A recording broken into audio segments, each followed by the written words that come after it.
안녕하세요. 남편과 저는 의대 선후배 커플입니다.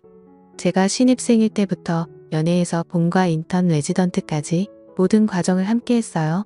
지금 남편은 군의관으로 복무 중입니다. 아직 아이는 없어요. 제가 남편보다 5살이나 어리기 때문에 천천히 가자는 주의입니다. 저는 산부인과를 전공했어요. 사실 정형외과에 가고 싶었는데 과 특성상 여자를 안 뽑더라고요. 수술을 하고 싶은데 흉부외과나 신경외과는 성향에 맞지 않아서 산부인과를 선택했어요. 생각보다 수술이 많은 과는 아니지만 그럭저럭 만족했죠. 저는 남편과 오래 연애를 했기 때문에 지금의 시댁과도 오래 알고 지냈습니다. 도련님만 빼고요. 시댁은 시부모님과 아들 둘의 단출한 집안이에요. 남편은 어릴 때부터 공부를 잘해서 초등학교 때부터 별명이 닥터김 아니면 김박사였대요. 한 번도 꿈이 바뀐 적이 없었다고 하더라고요. 쭉 의사를 꿈꿨고 진짜 의대에 진학했고 본인 의지대로 성형외과를 전공했고 제대하면서 선배 병원의 부원장으로 가기로 이미 다 이야기가 되어 있었습니다. 전형적인 승승장구의 삶인 거죠. 반면에 도련님은 뭐랄까 정말 알 수 없는 인물이었어요. 저랑 동갑인데 재수한다 뭐한다 하더니 이니 유학을 가버리더라고요. 그래서 도련님은 연애 초기에 몇 번 본 거 외에는 별 기억이 없었습니다. 맞다, 그런 착각은 한 적 있네요. 혹시 이 동생이 나를 좋아하는 거 아닌가? 뭐 그런 생각이요. 형의 애인을 좋아하는 동생, 그런 이야기 많잖아요. 아무래도 형제가 보니 보는 눈도 비슷하고 그러다 보니 여자 취향도 비슷하고 뭐 그런 거요. 사실은 남편이랑 연애를 막 시작했을 때 시댁에 놀러간 적이 있었는데 고스톱을 치면서 진 사람이 아이스크림 사오는 내기를 하곤 제가 꼴찌를 한 거예요.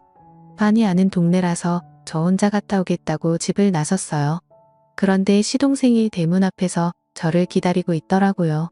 그리고 저를 보곤 시동생이 이 밤에 여자 혼자 무섭지도 않냐면서 같이 가주겠다고 이야기하며 팔짱을 끼는데 너무 당황했어요. 아무리 동갑내기이고 편한 사이라도 남자친구의 남동생이 팔짱을 끼는 것이 남사스러웠거든요. 그때 아이스크림이 무슨 맛이었는지 기억나지 않을 정도예요. 이런 일이 있었다고 당시 남자친구였던 남편에게 말해야 하는 건지 혼란스럽기도 했고요. 게다가 그런 일이 몇 번 더 있었습니다. 같이 떡볶이를 해먹고 제가 설거지를 하고 있는데 남자친구 동생이 다가오더니 갑자기 어깨를 주무르는 거예요. 자제하기 힘들겠다면서 안마해주는 거라는데 왜 그런 거 있잖아요. 뒤에서 자꾸 몸이 닿는 느낌 놀란 저는 결국엔 컵 하나를 깨고야 설거지를 마칠 수 있었습니다. 남편에게 말할까 말까 고민하고 있었는데 어느 날 동생이 유학을 간다고 말하더군요. 한국에서 재수하느니 유학 가서 대학에 진학하는 게 더 낫겠다며 미국으로 간다고 했어요. 그 이야기를 듣고 곧 떠날 사람인데 어쨌든 문제를 만들고 싶지 않았어요. 그래서 저는 입을 다물기로 했습니다.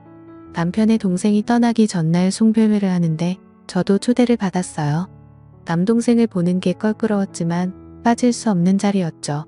그날 저는 술을 조금 많이 마시게 돼서 얼굴이 화끈거려 마당에 나와 열을 식히고 있는데 남편의 남동생이 따라 나왔습니다. 저는 좀 긴장했죠. 왜 나한테 그랬냐고 물어보고 싶었지만 참았습니다. 그의 표정이 너무나 아무렇지 않아 보였거든요. 그런 저를 보고 그는 너는 참남 같지가 않아라고 말했습니다. 정말 심장이 터질 것 같았죠. 그래서 저는 서둘러 집으로 돌아왔습니다. 더 이상의 사건 없이 남편의 동생은 유학길에 올랐고 남편과 저는 열심히 연애하고 공부하면서 지냈어요.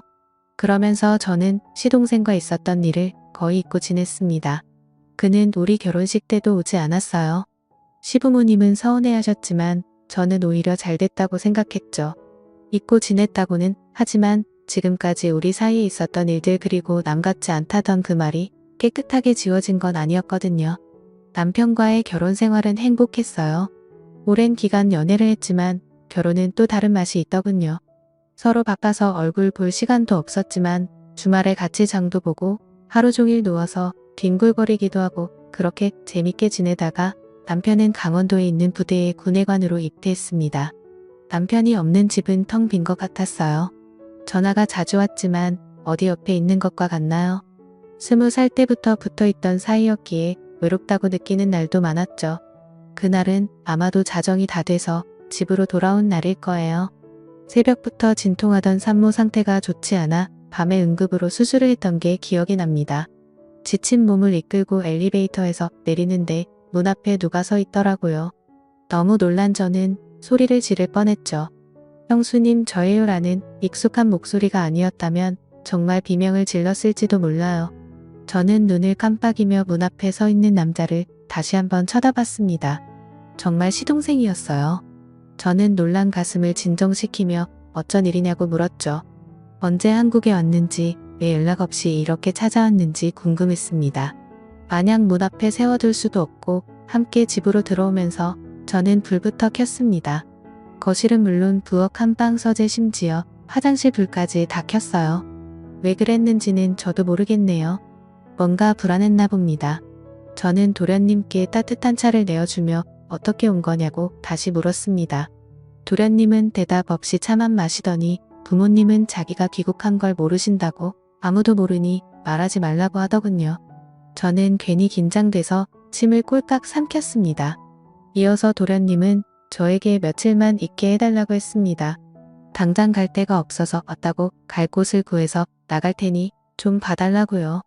저는 거절할 수가 없었죠. 다음 날부터 저는 일부러 일찍 출근했고 괜히 민기적거리며 늦게 퇴근했어요. 남편도 없는 집에서 시동생과 단둘이 있는 게 좀 불안했거든요.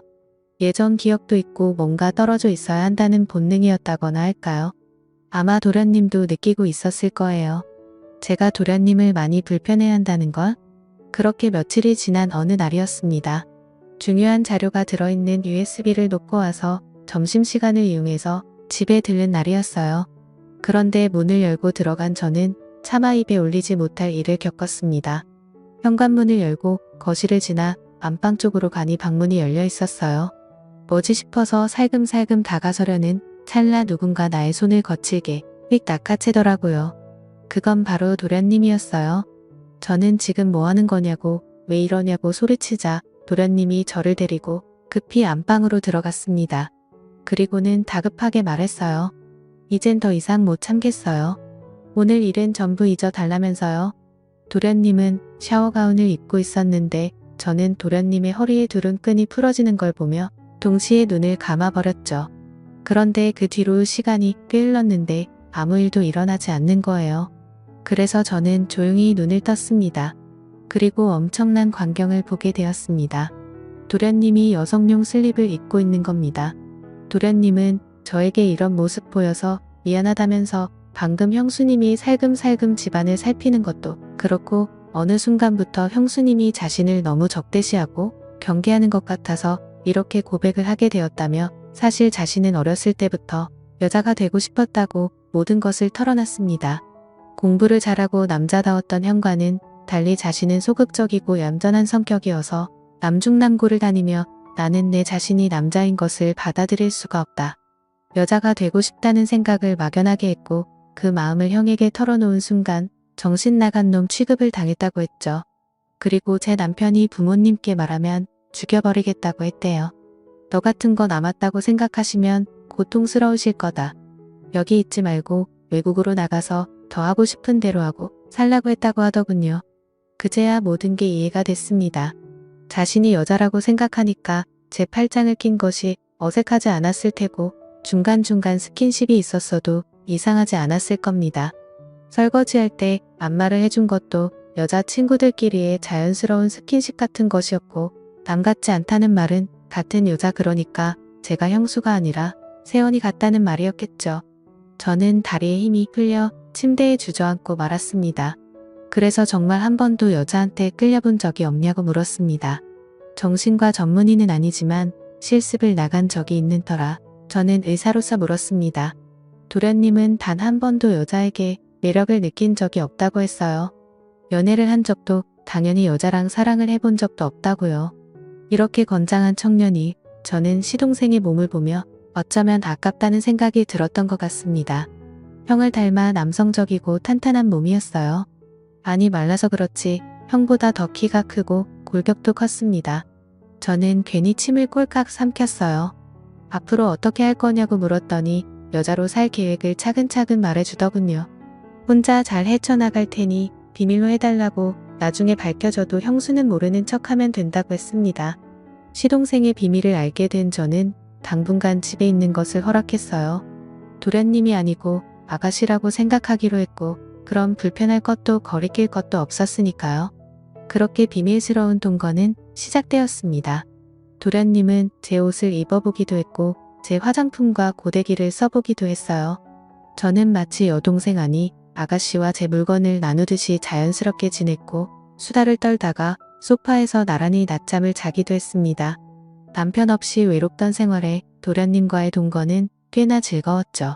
그러던 어느 날이었어요. 같이 영화를 보고 있었는데 러브신 가득한 장면이 나왔습니다. 괜히 멋쩍어져서 저는 농담 반 진담 반으로 물어봤어요. 정말 여자랑 사랑을 해본 적이 없느냐고요. 그게 무슨 뜻이었는지 모르겠습니다. 어쩌면 한 번쯤은 여자와 사랑을 나눠보고 이후에 선택했으면 하는 바람이었을지도 모르겠네요. 그러고 나면 여자를 좋아하게 될 수도 있으니까요. 그래서 계속 남자로 살겠다고 마음을 바꿀지도 모르니까요. 그렇게 도련님을 설득 아닌 설득을 해보려고 했던 것 같았습니다. 제 질문에 시동생은 그냥 피식 웃었죠. 그리고 그날 밤 그 질문에 대한 답을 내더군요.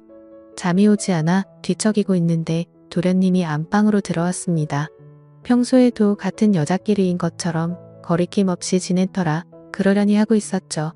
도련님은 제 옆에 눕더니 제 어깨에 머리를 기대더군요. 그래서 제가 왜 그러나고 무서운 꿈이라도 꿨냐고 물으려는 찰나 그는 제게 다가오다가 갑자기 멈춰섰어요. 제 진심을 알겠죠? 여기까지 그게 그의 마지막 말이었어요. 그리고 그 방을 나갔죠. 더 이상의 그 어떤 말도 필요하지 않게 그는 완벽한 여자임을 증명했습니다. 혼란스러운 마음에 땀에 흠뻑 젖은 채 잠든 새벽 불현듯 눈을 뜬 저는 어제 내가 도련님께 무슨 짓을 한 건가 싶어 갑자기 미안했습니다. 그래서 이리저리 눈을 굴리고 있을 때 화장대 위에 놓인 편지 한 장이 눈에 들어왔어요. 그리고 시동생이 남긴 그 편지를 집어들었습니다. 편지에는 형수의 말은 고맙지만 여자로 살고 싶다는 마음은 변한 적이 없다. 그리고 이제 지낼 곳을 찾았으니 그곳에서 지내겠다. 그동안 많이 고맙고 잊지 못할 것 같다는 작별에 인사가 쓰여 있었습니다. 그러자 더 이상 죄책감이 들지 않았어요. 시동생이 가는 길에 확신을 주는 말이었다. 그렇게 생각하니 정말 아무렇지도 않았어요. 해가 뜨지 않은 새벽에 떠나버린 시동생을 떠올리며 저는 조금 슬프던 것도 같습니다. 얼마나 힘든 삶을 살게 될까 생각하니 안쓰럽고 가여웠죠. 그렇게 아무 일 없었다는 듯이 시간은 마냥 흘러갔습니다. 산모들이 아들인지 딸인지 궁금해하는 모습을 보면서 딸이라고 행복해하고 아들이라고 좋아하는 그 표정들을 보면서 저는 가끔 도련님을 떠올렸어요. 이렇게 처음부터 딸이었다면 얼마나 좋았을까. 태초부터 여성으로 태어났다면 정말 행복했을 텐데. 그러면 나와는 세상에 둘도 없는 새언니와 아가씨로 같이 목욕탕도 가고 쇼핑도 가고 마치 친자매처럼 지냈을 텐데. 뭐 그런 생각을 하면서 그 사람이 걱정되고 그립기도 했습니다. 산부인과와 소아청소년과의 모임이 있던 자리에서 예과 때부터 친했던 소아과 친구가 한 잔 더 하자며 우리 집으로 자리를 옮기게 됐어요. 이미 두 아이의 엄마인 그 친구는 소아청소년과 의사답게 꽤나 좋은 엄마인 듯 보였습니다. 맥주 캔이 서너 개 비워갈 때쯤 친구가 고백 아닌 고백을 하더군요. 요즘 남편이랑 좀 시들하다고 그래서 애인도 만들고 싶고 그러는 것 같다고 하며 털어놓다가 저에게 물었습니다. 남편 없이 외롭지 않냐고 외로워서 바람 같은 거 피고 싶지 않냐고요. 그 미모의 의사에게 애인 만드는 거 너무 쉽지 않냐면서 대학 시절 절 쫓아다니던 치대 동기 이야기까지 꺼내더군요. 얼마 전에 우연히 백화점에서 만났는데 제 안부를 물으면서 얼굴이 빨개졌다고 했습니다. 너도 외로우면 엔조이로 몇 번 만나도 되지 않겠냐고 묻더라고요. 하지만 저는 그런 생각은 하나도 안 된다고 단언했어요. 나중에 더 나이 들어 권태기 같은 게 찾아온다면 모를까. 아직도 나에게는 남편밖에 없다고요. 그래서 나는 바람핀 적도 없고 바람필 생각도 없고 난 그냥 신랑뿐이라고. 친구는 혀를 차며 이 순진한 양반 그러면서 놀렸지만 저는 정말 진심이었습니다. 전 정말 바람을 핀 적이 없습니다. 그리고 바람을 필 생각도 없죠. 남편은 저에게 나름대로 완벽해요. 우리는 앞으로도 좋은 부부로 또 좋은 부모로 끝까지 행복할 것임을 합니다. 도련님이 앞으로 어떤 삶을 살게 될지 저는 모르겠어요. 한국에서 살지 않으면 미국으로 돌아가게 될지요. 어디까지 여자가 될지 아니면 마음만 여자로 살게 될지 하지만 이거 하나만은 분명합니다. 제 인생에서 이제 도련님이란 없어요. 오직 동갑내기 아가씨만 존재할 뿐이죠. 태어났지만 알콩달콩 즐거웠던 한 달간의 돈과 함께 낄낄거리며 봤던 영화들 서로 바꿔가며 보던 잡지들 같이 잡아주며 했던 스트레칭과 요가 그리고 그날 그 밤의 그 시간들 그 모든 걸 저는 아주 순수하게 기억할 겁니다. 지금까지 제 사연을 들어주셔서 감사드립니다.